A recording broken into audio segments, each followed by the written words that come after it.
बिस्मिल्लाहिर्रहमानिर्रहीम स्टूडेंट्स। मैंने रिसेंट जो वीडियो भेजी है उसमें मैंने आप लोगों को रीडिंग करवा दी थी। ये जो चैप्टर नंबर 4 है pot hole. Now we will today the exercise of that chapter. मैंने इसके नोट्स भी आप लोगों को सेंड कर दिए हैं, लेकिन कुछ जो काम है हमारे पास वो बुक के ऊपर है। Now look at the book, page number 36। Question number 2. Here is a sentence from the story. Think about it and then answer the question. ये स्टोरी से एक सेंटेंस लिया हुआ है। I am not waiting a moment longer. मैं इससे ज़्यादा इंतज़ार नहीं करूँगी। कौन कह रहा है ये वर्ड्स? अब ये क्वेश्चन आंसर दिए हुए हैं, तो हमने इन आंसर को क्या करना है, ये क्वेश्चन दिए हुए हैं, इनके आंसर देखने कि ये केस के बारे में कौन कह रहा है, ये लाइन के बारे में, ये लाइन कौन कह रहा है। Who said these words and when? कौन कह रही है line I am not waiting a moment longer? Faiza कह रही है। कौन कह रहा है? फ़ायज़ा। क्यों? When no one replied her letter. जब कोई उसके हाथ का जवाब नहीं देता, उसके लेटर का रिप्लाई नहीं देता, वो रोज़ लेटर लिखती है कि एक्सीडेंट हो गया है, यहाँ पर एक्सीडेंट होते हैं, इसको रिपेयर करें। जब वो कोई रिप्लाई नहीं देता तो वो क्या करती है? वो कहती है कि अब मैं इससे ज़्यादा इंतज़ार नहीं करूँगी। नंबर 2 है B. Which words best describe the mood of the speaker at this time? कौन से वर्ड्स हैं, ये जो गिवन वर्ड्स हैं, कौन से वर्ड्स हैं कि ये जो मूड है फ़ायज़ा को उसको डिस्क्राइब कर रहे हैं। ठीक है। एंग्री, गुस्से वाला, सैड, नाराज़गी वाला, खफा होना, फेडअप, थक जाना, चेयरफुल, डिटरमाइंड। अब इसमें एंग्री, उसे गुस्सा भी आ रहा होता है कि ये कोई एक्शन क्यों नहीं ले रहा। सैड, वो खफा भी होती है क्योंकि रोज़ एक्सीडेंट देख रही होती है। और फेडअप, वो थक जाती है। चेयरफुल, खुश होती है। डिटरमाइंड, यानी कि वो इसका तयन कर चुकी है कि वो अब इससे ज़्यादा एक अज़्म करना। डिटरमाइन, एक अज़्म, एक तयन करना किसी चीज़ का। तो अब ये वर्ड्स कौन से डिस्क्राइब कर रहे हैं मूड को? कौन से वर्ड डिस्क्राइब कर रहे हैं उसके मूड को? उसे गुस्सा भी होता है, मैंने टिक मार कर लिया है। वो खफा भी होती है। और डिटरमाइंड यानी कि वो इस चीज़ का अज़्म कर लेती है कि अब वो ज़्यादा इंतज़ार नहीं करेगी। What did the speaker do after this? अब इसके बाद क्या करती है वो? अब ये जो कहती है ना मैं अब इंतज़ार नहीं करूँगी, अब इसके बाद वो क्या करती है? Faiza made a garden eight on the pot hall. Pot hall की जगह वो क्या करती है? चीज़ें इकट्ठी करके गार्डन बना देती है। Did the speakers action have any effect? क्या उसका एक्शन जो वो गार्डन बनाती है कोई इफ़ेक्ट होता है? Yes, there is a big effect students. बहुत बड़ा असर होता है। किस पर? वहाँ की कमेटी पर, वहाँ के जो डिपार्टमेंट होता है म्यूनसिपल, उस पर, लोगों पर बहुत बड़ा असर होता है। क्या असर होता है? पॉट होल जो है वो रिपेयर हो जाता है, और इसके अलावा जो लोग हैं वो उससे बहुत खुश होते हैं। Come to the next page, working with words. Find words for the following in the passage. जो हमारे पास स्टोरी है उससे हमने वर्ड्स जो है वो सर्च करने हैं इन सेंटेंसेस के बारे में। ये जो आपको लोगों को स्टेटमेंट्स दी हुई हैं कि ये क्या चीज़ है। A channel at the edge of a street, जो गली के किनारे किनारे से जो चैनल होता है उसको क्या कहते हैं स्टूडेंट्स? रोड के किनारे जो होते हैं नाला सा, उसको क्या कहते हैं? गटर। क्या कहते हैं? गटर। सेकेंड है अ क्लास और school for very young children, बहुत छोटे बच्चों के लिए जो क्लास और स्कूल होते हैं उसको क्या कहते हैं? किंडरगार्टन। क्या कहते हैं? Kindergarten. A mixture of leaves and manure, मैंने आपको बताया था क्या होता है? कंपोस्ट। क्या होता है? कंपोस्ट। लीव्स और मैन्योर का मिक्सचर कंपोस्ट कहलाता है। अ स्मॉल वुडी प्लांट, जो स्मॉल वुडी प्लांट होते हैं उसको क्या कहते हैं स्टूडेंट्स? छोटे छोटे जो पौधे होते हैं उनको कहते हैं श्रब। क्या कहते हैं? Shrub.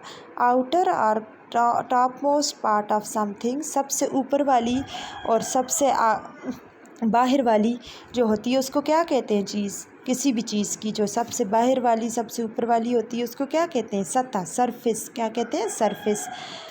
N unexpected and undesirable event, यानी कि जिसकी कोई उम्मीद ना हो, जिससे कोई खुश ना हो, ऐसा इवेंट उसको क्या कहते हैं? एक्सीडेंट। एक्सीडेंट हो गया है। ठीक है। क्या कहते हैं उसको? एक्सीडेंट। पूछ कर तो नहीं आता ना, रास्ते में हम लोग कहीं भी जाएं, अल्लाह ना करे, लेकिन वो तो बग़ैर बताए हो जाता है, हम उसको जानबूझ कर तो नहीं करता कोई भी।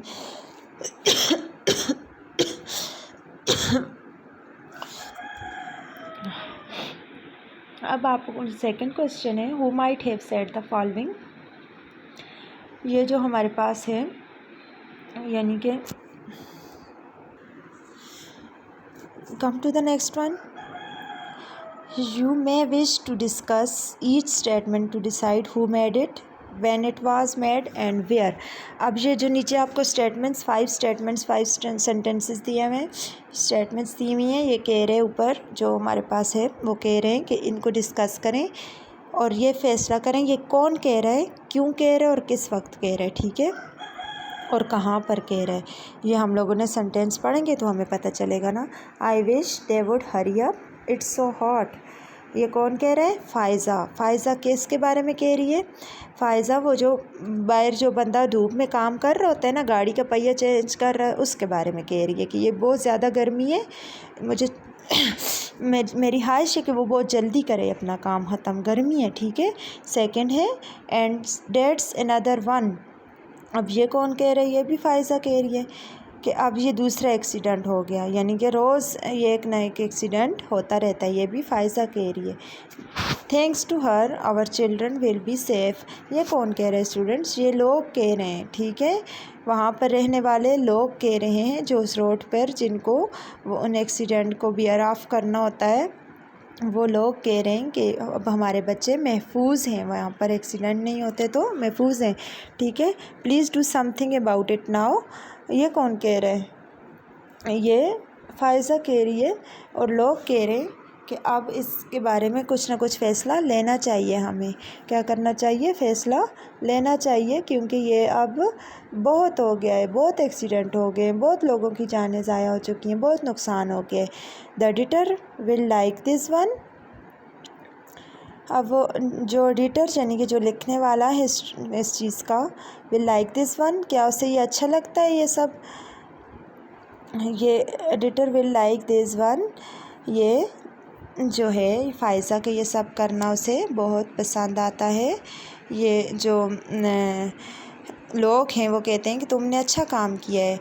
एडिटर भी जो है वो कह रहे हैं अच्छा काम किया है, ठीक है तुमने, क्योंकि लोगों को बड़ी सी परेशानी, किसी ने देखे छोटी सी बच्ची ने इतना बड़ा काम कर दिया और बड़े बड़े लोग देखते थे, वो भी तो बोल सकते थे ना। हमें भी हक़ के लिए, अपने राइट्स के लिए बोलना चाहिए, ठीक है स्टूडेंट्स। थर्ड वन क्वेश्चन है at capital letters and full stop of the following. ये आपको पैराग्राफ दिया हुआ है, इसमें ना फुल स्टॉप है, ना कहीं पर कैपिटल लेटर्स है, ना कहीं सेंटेंस स्टार्ट होने का पता चल रहा है और ना एंड पर, ठीक है। अब आपने यहाँ पर स्टार्ट जो कैपिटल लेटर्स हैं वो राइट करने और सेंटेंस जहाँ पर ख़त्म होते हैं फुल स्टॉप डालने। अब मैंने ऊपर राइट कर दिए students. Maliha and Maria both went to saint Mary's school. अब हमारे पास मलीहा मारिया नेम है और आपको पता है नेम का हमेशा, जिसका भी नेम हो, सिटी का हो या पर्सन का हो, उसका नेम का फर्स्ट लेटर जो होता है वो कैपिटल राइट करते हैं। मैंने ऊपर लिख दिया है यहाँ पर इसको, ये सेंटेंस ख़त्म हो गया है, नेक्स्ट सेंटेंस स्टार्ट है तो यहाँ पे मैंने फुल स्टॉप भी लगा दिया है। आगे आप देखें, there in class 3, their teacher was called Miss Shama. उसकी टीचर का नाम शमा था और वो 3 क्लास में है। ये देख कभी वर्ड सेंटेंस के बाद जब फर्स्ट नेक्स्ट सेंटेंस होता है तो उसका पहला वर्ड क्या होता है? फुल स्टॉप के बाद कैपिटल होता है। यहाँ पर सेंटेंस ख़त्म हुआ, वहाँ पर फुल स्टॉप। अब आगे नेक्स्ट देखें, she was very good teacher, वो बहुत अच्छी टीचर थी। शी का मैंने एस कैपिटल राइट कर दिया है और टीचर के आगे फुल स्टॉप डाला है क्योंकि यहाँ पर ये सेंटेंस ख़त्म हो गए। शी वॉर शलवार कमीज़, वो क्या पहनती थी? शलवार कमीज़। शी का एस कैपिटल और शलवार कमीज़ के आगे कमीज़ के आगे फुल स्टॉप।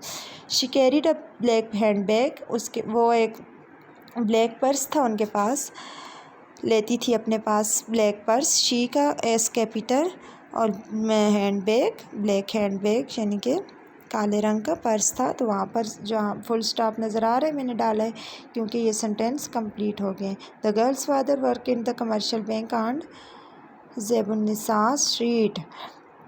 वो ज़ेबन उसके जो लड़की के फादर होते हैं वो कहाँ काम करते हैं, कमर्शियल बैंक में। कमर्शियल बैंक किधर है, ज़ेबुन्निसा स्ट्रीट में, ठीक है।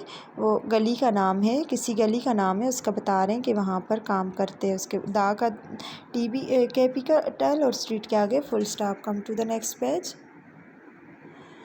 आगे है यहाँ पर देखें, ये जो learning about language preposition. A preposition shows the position between one noun and another.